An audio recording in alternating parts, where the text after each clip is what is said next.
વડોદરામાં મુખ્યમંત્રી ભૂપેન્દ્ર પટેલનું નિવેદન। છેલ્લા અઠવાડિયાથી અનેક જિલ્લામાં ફર્યા, બધે કમળમય વાતાવરણ, પ્રજાનું સારું સમર્થન। ગુજરાતમાં પ્રાથમિક જરૂરિયાતો પૂરી કરી વિકાસની રાજનીતિ આગળ ધપાવી। નરેન્દ્ર મોદીના સમયમાં 24/7 વીજળી પાણીની સુવિધા, ખેડૂતોને લાભ। વડોદરાના 559 ગામોમાં ₹800 કરોડથી પાણીની વ્યવસ્થા। જળ સંચય માટે ધારાસભ્યોને ₹50 લાખ ફાળવ્યા। રોડ નેટવર્ક અને વિકાસના કામો ઝડપથી આગળ વધ્યા।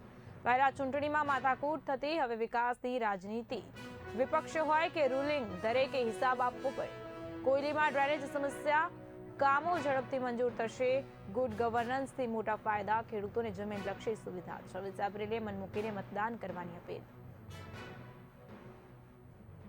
ખૂબ સારા નિર્ણયો ગવર્નન્સમાં પણ કર્યા છે કે જેથી કરીને તમને કોઈ તકલીફ ના પડે।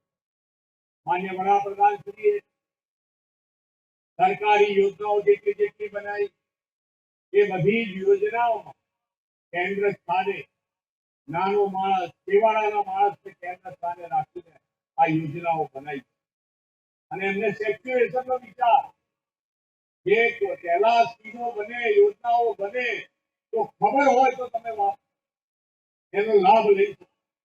માન્ય નરેન્દ્રભાઈએ સેચ્યુરેશન, જેને જે મળવા પાત્ર યોજના હોય એને 100% મળે એના માટે સરકારે કામ કર્યું અને સરકારે દરેક જણને એ ઉજ્જવલા યોજના હોય, પ્રધાનમંત્રી આવાસ યોજના હોય, આયુષ્યમાન કાર્ડ હોય, જે પણ યોજના સરકારીનો લાભ મળવા પાત્ર હોય એને ઘેર બેઠા મળે એના માટે સરકારે પ્રયત્ન